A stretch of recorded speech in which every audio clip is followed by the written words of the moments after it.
Hello, my name is Greg Crinklaw, and I'm the developer of SkyTools. In this tutorial, we are going to look in detail at the columns in the target selection tool. We are also going to look at attaching images, web links, and notes to target objects, and how to customize the designations. Now let's look at what each of these columns means. And I'm going to change the column scheme to all columns, which has now displayed every single column that is available. And that's usually too many. You usually want to narrow it down to the ones that you're really interested in. But I'm going to go through here quickly and talk about each of the columns and what they're showing. This is the object class column. These are little planetary nebulae. This is a planetary nebula list, so they all have little planetary nebulae. But this little icon can quickly tell you what kind of object you're looking at. If it's a galaxy, there'll be a little galaxy. If it's a major solar system object, there'll be a little depiction of Saturn, etc. The next is the red check mark or multiple column operations, and we're going to get into that in detail later on, so I'm going to skip that. The next is the imaging project icon. If I were to create an imaging project for this object, a P would appear here. And that would be an imaging project for this imaging system assigned to whatever observing program the imaging project is in. So if I set my observing program and I have an imaging project for this imaging system and it is assigned to my observing program, then a P will appear here. If I select a different observing program, the P will not appear there. And if I select any observing program, then the P should appear there as long as it applies to this imaging system. The next thing is something you probably won't really use. This is an observation status. I left this in from SkyTools 3 because some people might still find it useful. And basically you can just set a status. I've observed that object, close the dome. I need to re-observe it. I haven't observed it yet, open dome, or no value. We can assign a priority. Similarly, this isn't going to really be used by most people, but we can assign a priority to a target object. And that just applies to this target list. It has no other meaning. So, in fact, both of these columns only apply to this target list. So all that says is I have made a note that I want this to be a higher priority target. We can have a 5-star rating. So let's make that 5 stars. Again, that's really just assigned to this list. The only real use for it is that if we click at the top here, we can sort this so we could put high-rated target objects at the top. So maybe as you are going through a target list, trying to figure out which ones you really want to observe, you can sort of make notes using these columns. The ones you really like, you can give 5 stars, for instance.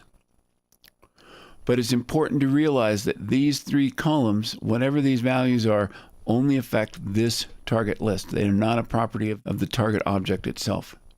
Attachments. We can attach notes, images, and web links to any object. So I'm going to right-click here, bring up the object info. That's where these things live. Here's the notes. I choose which attachment folder I want my notes to be in. In this case, it's the default, so there's only one attachment folder called My Attachments. I can put in a brief here, brief note, and probably wanted to spell it right. Brief note, stuff here.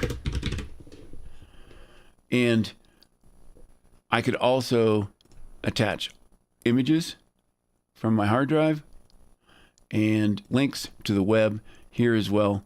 And all 3 of those things will appear as an icon. You notice I added a note, and when I pass my cursor over it, it tells me what the brief was.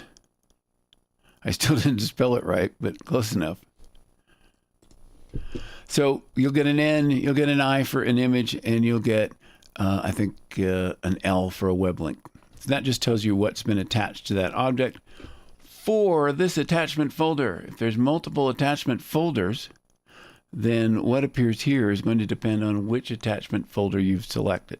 And there'll be another tutorial that's all about attachments. So next we have the primary ID column and the alternate ID column. So how are these determined? And the answer is, depending on the object, the type of object, the class of object, in this case these are all planetary nebulae, there is a designation hierarchy. So I'm going to go up here to Setup, Preferences, and select Designations. This is where you define the designation hierarchy. I'm going to go to Planetary Nebulae.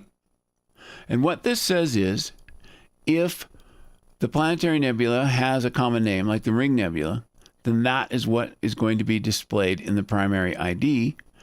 If it has a Messier designation, that is what's going to appear in the alternate ID, and so forth. If you don't like common names, you can turn them off, and now it will not show any more common names. Notice we've got the hourglass here. We'll close, and that's switched to the NGC. So going back to Preferences, Designations, Planetary Nebulae. This is a Minkowski list, and we have some Minkowski designations here. What if we wanted them all to be Minkowski? Now, keep in mind that we're not changing just the designation scheme for this list. We're changing it for the entire software.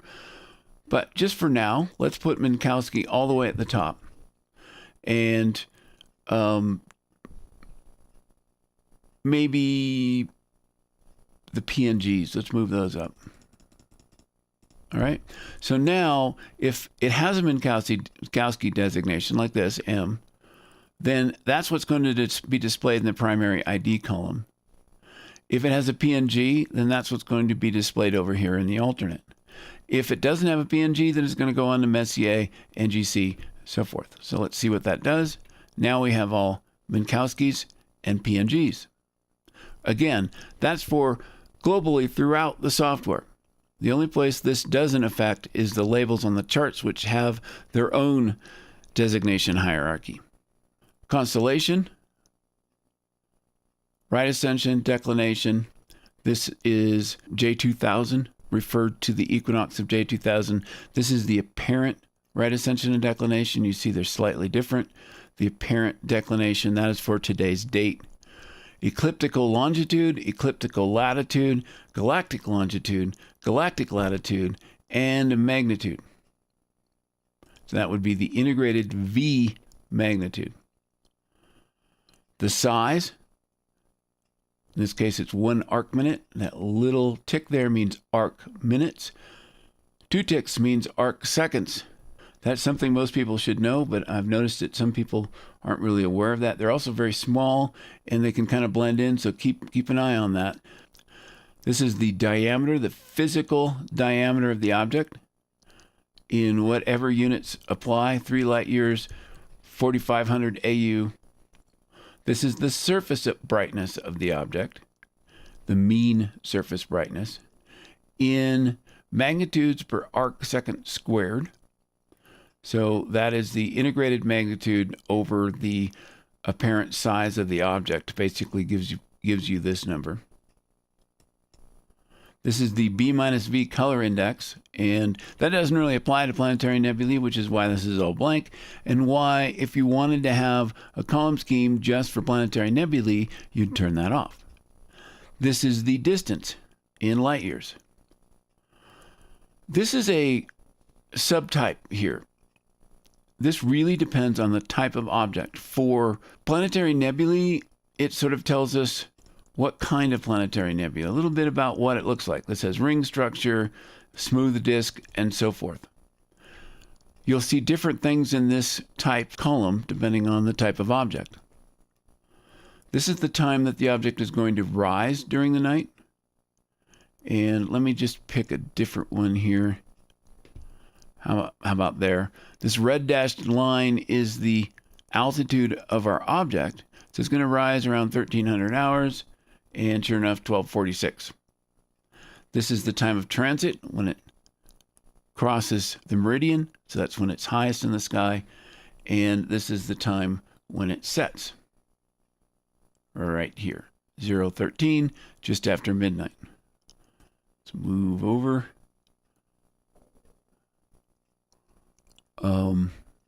Okay, so here's our rise, transit, set. This is the altitude.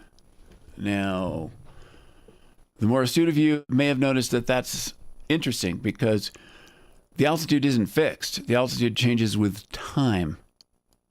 So what time was this altitude calculated for? And the answer is the start of the observing window. And we will get to that a little bit later. But this is the time that SkyTools feels you can really start observing this object on this night. So that is the standard time that any time-sensitive columns is referred to. And that would be the altitude and the azimuth at that time. This is the hour angle. Again, that is related to a specific time, so it is for 2045. This is the air mass. That's how much air you're looking through to get to that object, again, at 2045. 1.7 air mass, so 1.7 times as much air is looking directly overhead. These are various charts that people use. Actual paper atlases, Sky Atlas 2000, Millennium Star Atlas, Uranometria, etc. If you use these for whatever reason, you can turn on these columns and it will tell you what page to look for this particular object. This here is the Timeliness Index. And that is an interesting number which tells us how timely an object is. What do I mean by timely? I mean, do we need to get this now? Is it going away quickly? Or can we be sort of save it for next week? The higher this number, the more timely it is. So 0.72 or 72%, if you want to look at it that way, out of 100, is fairly timely, but 0.58 isn't as timely. Okay? So this tells us, this can help us pick a target object if one is more timely than another. It means get it now because it's going away. And that depends on a lot of things like where it is in the sky and its declination and so forth. If this was a double star or a multiple star, then this would be the pair that the magnitude and the separation here are set for. So it might say AB and magnitude 12, separation 3 arc seconds. But since these are not double stars, these columns are blank. So more columns that you might want to turn off for your custom Planetary Nebulae column scheme. Now we're getting to some really important columns as far as observing. And notice this is color-coded yellow. It matches over here. These are the night filters. These are the night columns.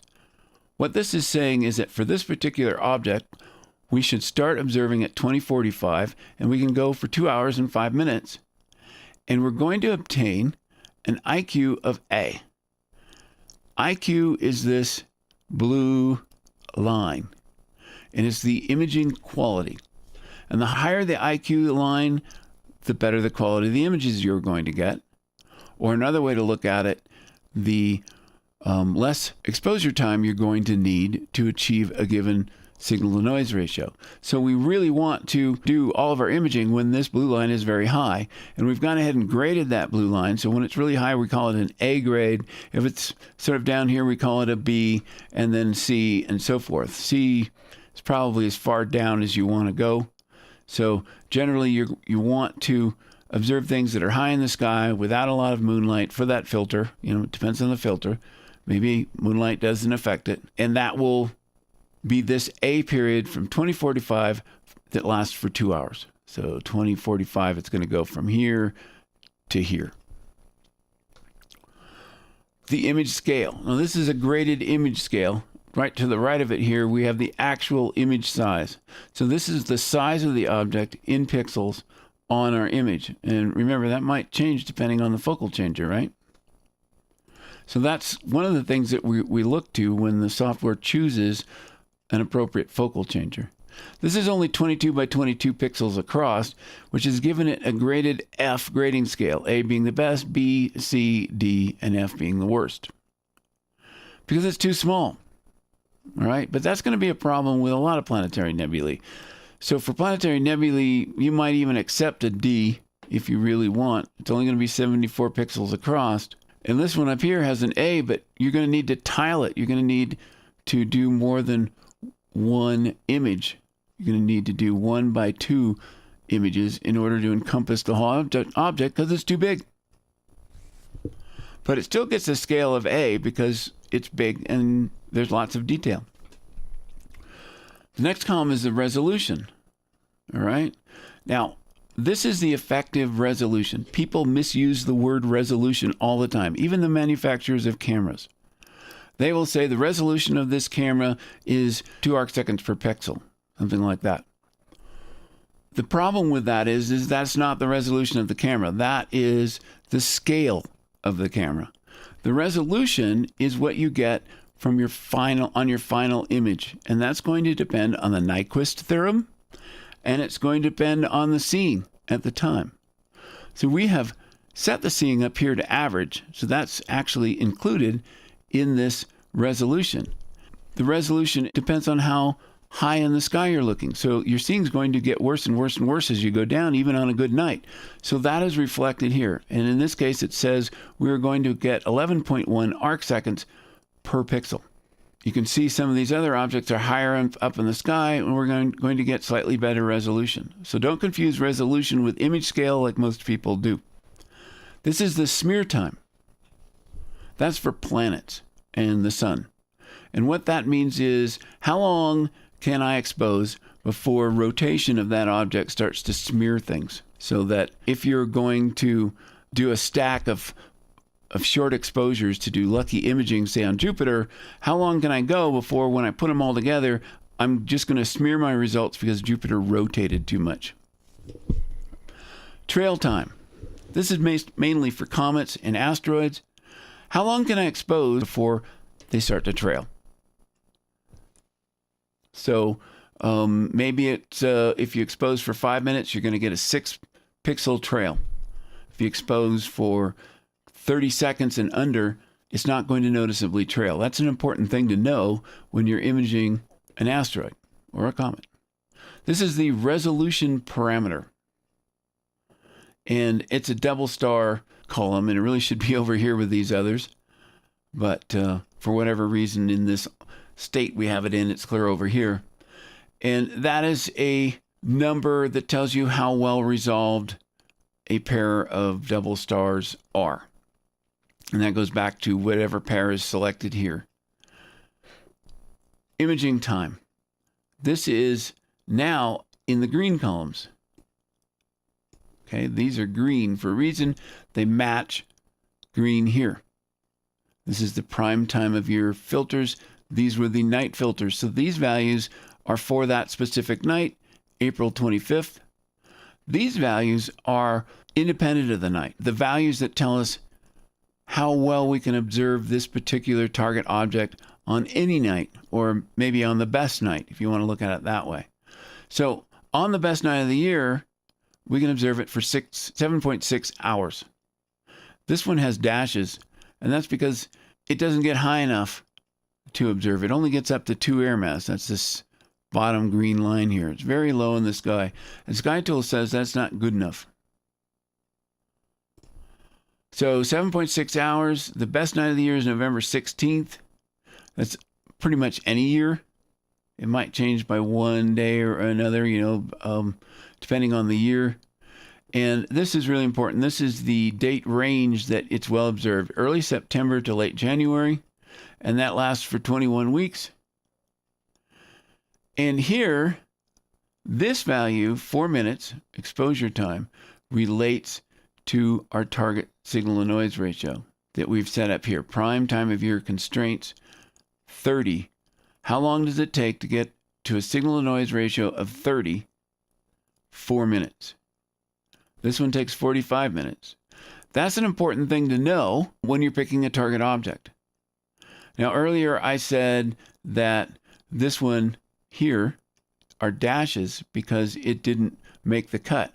Well, what was that cut? The cut was it's not above 1.5 air mass at any time during the year. It's cleared down at 2 air mass. So that's why this is dashed. So if you see that sort of a dash thing going on, it's not meeting your constraints. It either can't reach this target signal to noise ratio, or it never gets higher than 1.5 air mass, whatever you've set here. If I change this to 2 air mass, now we get numbers. It's not above 2 air mass for very long, but there you go. So these columns refer to these filters and these constraints. These columns here refer to these filters here and these constraints. These constraints actually apply to all of them. So for instance, remember one of these was tiled. I could have said, no, it has to fit into a single frame. Moving on, there's this brief column here, and I can just right click on this and enter something. And now it says something there. And if I right click again, well, not on that column. If I right click again, bring up the object info and set this to my attachments, the brief says something. So these things are connected, okay? But notice it's for the attachments, my attachments folder. You can have more than one folder, and this will only show if this selects the right folder. So that's the brief. It's a place where you can add quick little notes for an object. And remember, I can just right click on it and edit it at any time. Now we get down to the focal changer selection. And I'm going to broaden that out a little bit. So what this says is when it was doing all these calculations, it determined that the 2 times focal extender was really your best bet, because otherwise probably it's going to be too small, right? So that's what this column does. This is the one that was used to make these calculations. It chose the 2 times focal extender. Most planetary nebulae are small, so it looks like it chose that pretty much across the board.